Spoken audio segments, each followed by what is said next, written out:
হরে কৃষ্ণ। আজকের এই ভিডিওতে বর্ণনা করব এই দীপাবলি কি, এই দীপাবলি কিভাবে শুরু হলো, এই দীপাবলি আপনি কিভাবে উদযাপন করবেন, এই দীপাবলি পালন করলে কি ফল লাভ হবে। তো আপনারা এই কথাগুলো মনোযোগ সহকারে প্রথম থেকে শুরু করে শেষ পর্যন্ত শুনতে থাকুন। আগামী 26শে কার্তিক 13ই নভেম্বর 2023 সোমবার অমাবস্যা তিথিতে পবিত্র দীপাবলি বা দীপদান এবং কালী পূজা। তো সারা পৃথিবীতে বিভিন্ন লোক বিভিন্ন কারণে এই দীপদান অনুষ্ঠান পালন করে থাকেন। তো মূলত এই সনাতন শাস্ত্রে বিশেষ করে রামায়ণে এই দীপাবলির অনুষ্ঠান সম্পর্কে বর্ণনা করা রয়েছে। এই রামলীলায় এই দীপাবলির শুরু হয়। পবিত্র রামায়ণ গ্রন্থে আমরা দেখতে পারি ভগবান রামচন্দ্রের পিতা দশরথ মহারাজ তিনি মাতা কৈকেয়ীকে কথা দিয়েছিলেন যে তিনি তার কাছে যা চাইবেন তিনি তাকে সেটাই প্রদান করবেন। কিন্তু মাতা কৈকেয়ী বললেন যে না, আমি এখন সেটা চাই না, হে মহারাজ, আমার যখন সময় হবে তখন আমি সেটা আপনার কাছ থেকে চেয়ে নেব। তো এভাবে অনেক দিন অতিবাহিত হয়েছে। রাম, লক্ষ্মণ, ভরত, শত্রুঘ্ন এরা আস্তে আস্তে বড় হতে লাগলো। বড় হতে হতে হতে হতে রাজ্যের নিয়ম অনুসারে সংসারে সবথেকে যে বড় পুত্র তার যদি যোগ্যতা থাকে সেই পুত্র সে রাজ্যের পিতার অবর্তমানে মানে পিতার পরবর্তীতে তিনি রাজা হবেন। তো ভগবান রামচন্দ্র ছিলেন দশরথ মহারাজের সবথেকে বড় পুত্র এবং গুণী, যশী মানে সমস্ত গুণ তার মধ্যে ছিল। আর দশরথ মহারাজেরও ইচ্ছা ছিল যে তিনি এই রাজ্যের রাজা হবে। আমার অবর্তমানে রাম যদি রাজ্যের রাজা হয় তাহলে সকল প্রজারা সুখে শান্তিতে বসবাস করবে। কিন্তু মন্থরার কুপরামর্শ শুনে মাতা কৈকেয়ী ভাবতে লাগলেন যে আমার ছেলে রাজা হবে, ভরত আমার ছেলে, আমার ছেলেকে আমি রাজা বানাবো, আমার ছেলে কেন অন্যজনের দাসত্ব করবে। কৈকেয়ী ভাবতে লাগলেন কি করা যায়, কি করা যায়, কি করে আমার সন্তানকে আমি রাজা বানাতে পারি। হঠাৎ করে তার মনে পড়ল যে মহারাজ একদিন আমাকে কথা দিয়েছিল আমি মহারাজের কাছে যা চাইব তিনি আমাকে সেটাই প্রদান করবেন। তো আজকে সেই সময় এসে গেছে। সঙ্গে সঙ্গে তিনি মহারাজ দশরথের কাছে গিয়ে বললেন, হে মহারাজ, আপনি আমাকে বলেছিলেন যে আমি আপনার কাছে যা চাইব আপনি আমাকে সেটাই প্রদান করবেন। তো আজকে আমার চাওয়ার সময় এসে গেছে। তো তখন মহারাজ বললেন যে তুমি কি চাও? তখন মাতা কৈকেয়ী বললেন যে আমি চাই আপনার প্রিয় পুত্র রামকে 14 বছরের জন্য বনবাসে পাঠান, আর আমার ছেলে ভরত এই রাজ্যের রাজা হবে, তাকে আপনি রাজা বানান।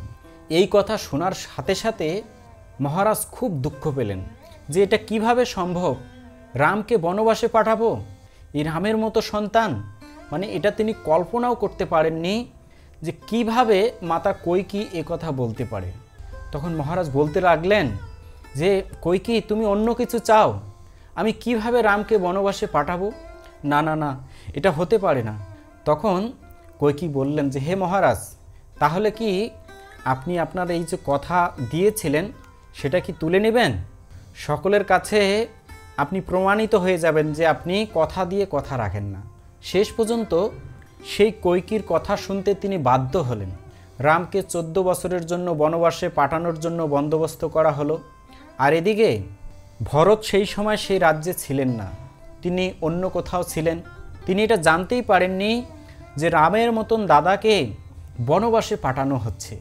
যখন লক্ষ্মণ জানতে পারলেন যে দাদা রামচন্দ্র 14 বছরের জন্য বনবাসে যাবে, তখন লক্ষ্মণ বললেন, হে দাদা, আমি আপনার সঙ্গ কোনো সময় ত্যাগ করিনি, আপনিও আমাকে আপনার সাথে এই 14 বছরের জন্য বনবাসে নিয়ে চলুন। এভাবে সীতা দেবী তিনিও বললেন, হে স্বামী, কোনো স্ত্রীর বিবাহের পর তার স্বামী হচ্ছে তার একমাত্র আশ্রয়, সুতরাং আমার স্বামী যখন 14 বছরের জন্য বনবাসে থাকবে সেই সময় এই রাজ্যে আমি সুখে দিন যাপন করতে চাই না, আপনিও আমাকে আপনার সাথে নিয়ে চলুন। ভগবান রামচন্দ্র তাদেরকে নিতে চাইছিলেন না, কিন্তু তারাও ছাড়ার পাত্র নয়, তারা অবশ্যই তার সাথে যাবেন।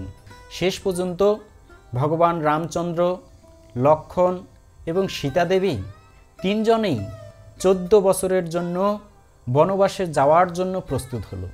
এবার রাজ্যের সকল প্রজারা হায় হায় করতে লাগলেন যে কি হলো, যদি এই রাজ্যে রাম না থাকে তাহলে আমরাও থাকব না, আমরাও রামের সঙ্গে 14 বছরের জন্য বনবাসে চলে যাব।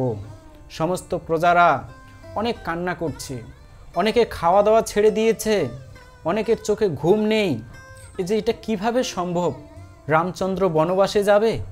তাই সমস্ত প্রজারা একত্রিত হয়ে ভগবান রামচন্দ্রকে বললেন, হে মহারাজ, যদি বনবাসে যেতে হয় আমরা সকলে মিলে একসাথে বনবাসে যাব, আমরাও আর এই রাজ্যে থাকতে চাই না। ভগবান রামচন্দ্র সমস্ত প্রজাবৃন্দকে বললেন যে, হে প্রজাগণ, তোমরা আমাকে অত্যন্ত ভালোবাসো, এতে কোনো সন্দেহ নেই, কিন্তু আমি 14 বছরের জন্য বনবাসে যাচ্ছি, আমার সাথে যদি তোমরাও চলে যাও তাহলে রাজ্য চলবে কিভাবে?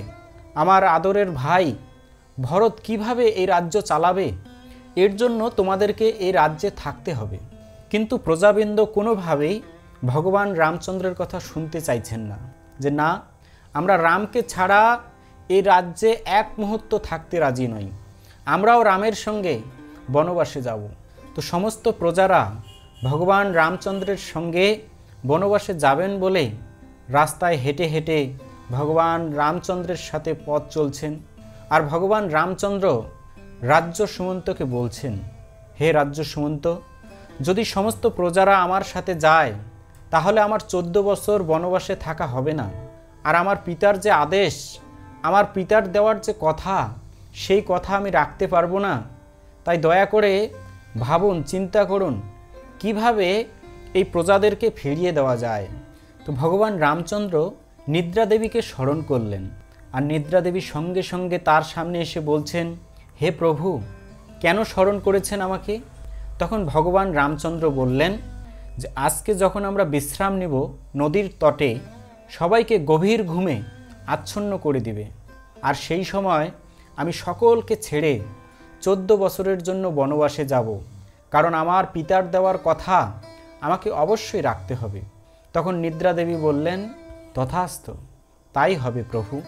এভাবে সমস্ত প্রজারা যখন গভীর ঘুমে আচ্ছন্ন ছিলেন, সঙ্গে সঙ্গে ভগবান রামচন্দ্র নদী পার হয়ে বনবাসে চলে গেলেন। সমস্ত প্রজারা হায় হায় করে কান্না করছে, কেউ কেউ মৃতপ্রায় হয়ে গেছে। তাদের যে কি পরিস্থিতি হয়েছিল সেটা আমি আপনাদেরকে বলে বোঝাতে পারবো না। একটা মানুষের যদি হৃদয় না থাকে তাহলে সে কিভাবে চলাফেরা করবে? ঠিক সেইভাবে ভগবান রামচন্দ্র যখন চলে গেছে, সমস্ত প্রজারা সেরকম দুঃখ পেয়েছে। তো এইভাবে ভগবান রামচন্দ্র 14 বছর বনবাসে কাল অতিবাহিত করার শেষ সময়ে তিনি রাক্ষসরাজ রাবণকে বধ করেছিলেন। এই রাক্ষসরাজ রাবণ যখন বধ হলো, তখন তার ছোট ভাই বিভীষণ সে ভগবান রামচন্দ্রকে প্রণাম করছে। আর ভগবান রামচন্দ্র সেই বিভীষণকে বলছে যে, বিভীষণ, তুমি এই রাবণের অন্ত্যেষ্টি ক্রিয়া খুব সুন্দরভাবে সম্পন্ন করো। তখন বিভীষণ বললেন, হে প্রভু, আমার ভাই তো রাক্ষস, সে আপনার বিরোধিতা করেছে, তার অন্ত্যেষ্টি ক্রিয়া আমি কিভাবে সম্পন্ন করতে পারি?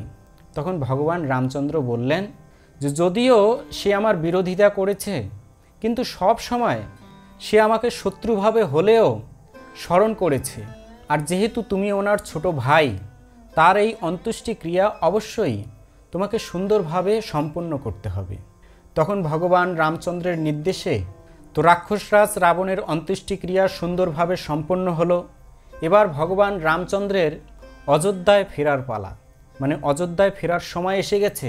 তো ভগবান রামচন্দ্র হনুমানকে বলছে, হনুমান, আমি এখনই অযোধ্যায় যাব না, তুমি একটা কাজ করো, তুমি আমার আগে সে অযোধ্যায় যাও, অযোধ্যায় যেয়ে দেখো আমার অবর্তমানে ভরত যে রাজ্য পরিচালনা করছে তার মনে কোনো সংশয় আছে কি না। আমি যে অযোধ্যায় যাব আর আমি যে সেখানে রাজা হব, সেটাতে তার মনে কোনো দুঃখ আছে কি না, তার কোনো উদ্বেগ আছে কি না, তুমি সেটা দেখো। যদি সেরকম থাকে তাহলে আমি অযোধ্যায় যাব না। তো ভগবান রামচন্দ্রের নির্দেশে হনুমান অযোধ্যায় চলে গেলেন। অযোধ্যায় যাওয়ার পর যখন ভরত মহারাজকে ভগবান রামচন্দ্রের এ রাজ্যে প্রত্যাবর্তন করার কথা জানিয়েছেন, তখন ভরত হনুমানকে বলতে লাগলেন, হে হনুমান, তোমাকে দর্শন করে আমার মনে হচ্ছে যেন আমি আমার দাদার দর্শন পেয়েছি, আমার জীবনটা ফিরে এসেছে।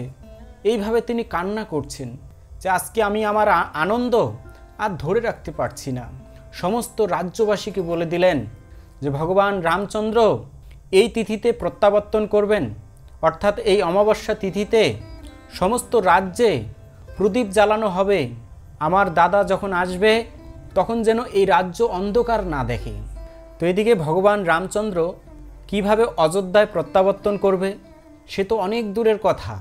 আর এদিকে বানর সেনারা ভগবান রামচন্দ্রকে বলছেন যে হে প্রভু, অনেক দিন আমরা আপনার সাথে ছিলাম, এখন আর আমরা অন্য কোথাও থাকতে চাই না, আপনার সাথেই আমরা থাকতে চাই, আমাদেরকেও আপনার রাজ্যে নিয়ে চলুন। তখন ভগবান রামচন্দ্র চিন্তা করলেন যে কিভাবে সবাইকে নিয়ে এই অযোধ্যায় যাওয়া যায়। তো স্বর্গের কোষাধ্যক্ষ ধন অধিপতি কুবেরের একটা বিশেষ রথ ছিল। সেই রথে যতগুলো ব্যক্তি উঠুক কোনো সমস্যা নেই, মানে কোনো সময় জায়গার শর্ট হবে না। তো সেই কোষাধ্যক্ষ ভগবান রামচন্দ্রকে সেই রথটি দিলেন এবং বললেন, হে প্রভু, আপনি তো অযোধ্যায় প্রত্যাবর্তন করবেন, তাই এই রথটি আপনি নিয়ে যান। এখানে যতগুলো ব্যক্তি উঠুক, যতগুলো যাত্রী উঠুক না কেন, কোনো সময় জায়গার শর্ট হবে না। তো তখন বানর সেনারা ভগবান রামচন্দ্রকে বলতে লাগলেন, হে প্রভু, তাই যদি হয়, আর আমাদেরকে যখন নেবে নেই, তো আমাদের যারা স্ত্রী আছে, সহধর্মিণী আছে, কৃপা করে তাদেরকেও সঙ্গে নিয়ে চলুন। তখন ভগবান রামচন্দ্র বললেন যে তথাস্তু, তাই হবে, আমরা সকলে মিলে অযোধ্যায় যাব। আর এদিকে অযোধ্যায় বিশাল বড় মহোৎসবের মতো শুরু হলো। দুন্দুবি, আনব ঢাক, কীর্তন, চতুর্দিকে বাড়ির ছাদে সবখানে প্রদীপ জ্বালানো হচ্ছে, মানে কোনোখানে আর অন্ধকার থাকবে না। তো এভাবে ভগবান রামচন্দ্র এই দীপাবলির দিন এই তিথিতে অযোধ্যায় প্রত্যাবর্তন করেছিলেন। আর সেই তিথিকে অনুসরণ করে এই দীপাবলি অনুষ্ঠান সমস্ত ভক্তবৃন্দরা এখনও পালন করে থাকে। তো আজকাল দেখা যায় এক দেশের সাথে আর এক দেশ, এক সমাজের সাথে আর এক সমাজ, এক বাড়ির সাথে আর এক বাড়ি, এভাবে দ্বন্দ্ব কলহ লেগেই আছে। তো তার একমাত্র কারণ হচ্ছে আমরা রামকে ছাড়া রাম রাজ্য প্রতিষ্ঠা করার প্রয়াস করছি, বাসনা করছি। আর রামকে ছাড়া রাম রাজ্যে কোনো সময় সুখ থাকতে পারে না। এর অর্থ হচ্ছে যে যেখানে আছেন সেই অবস্থায় থেকে আমরা যেন ভগবানকে স্মরণ রাখতে পারি, আমরা যেন ভগবানকে ভুলে না যাই। তো আপনিও সেই তিথিকে অনুসরণ করুন। দীপাবলির দিন আপনার সামর্থ্য অনুসারে ভগবান রামচন্দ্রের উদ্দেশ্যে আপনি প্রদীপ প্রজ্বলন করবেন এবং ভগবানের কাছে প্রার্থনা করবেন, হে প্রভু, আমার এই মনুষ্য জন্ম যেন সার্থক হয় এবং আমি আপনার নিত্যধামে যেন বসবাস করতে পারি। যদি আপনি শ্রদ্ধা ভক্তি সহকারে ভগবান রামচন্দ্রের উদ্দেশ্যে এই প্রদীপ নিবেদন করতে পারেন, আমার বিশ্বাস আপনি অবশ্যই ভগবানের ধাম লাভ করতে পারবেন। আজকের ভিডিও এখানেই সমাপ্ত করছি। আবার দেখা হবে পরবর্তী ভিডিও নিয়ে। সকলে ভালো থাকুন, সুস্থ থাকুন। হরে কৃষ্ণ।